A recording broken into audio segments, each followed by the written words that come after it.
சற்று முன் ஒரு செய்தி கிடைத்திருக்கிறது, என்னவென்று பார்க்கலாம்.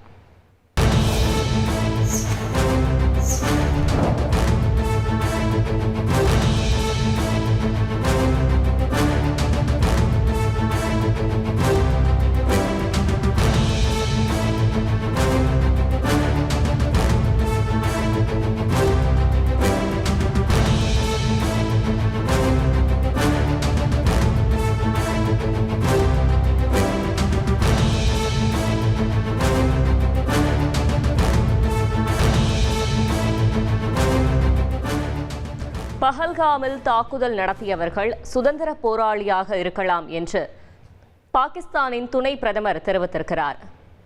பாகிஸ்தானின் துணை பிரதமர் இஷாக் தார் பேசியிருக்கிறார். பஹல்காம் தாக்குதலுக்கு உரிய பதிலடி கொடுக்கப்படும் என இந்தியா தெரிவித்துள்ள நிலையில் பாகிஸ்தான் துணை பிரதமர் கருத்து தெரிவித்திருக்கிறார். பஹல்காமில் தாக்குதல் நடத்தியவர்கள் சுதந்திர போராளிகளாக இருக்கலாம் என்று பாகிஸ்தானின் துணை பிரதமர் தெரிவித்திருக்கிறார்.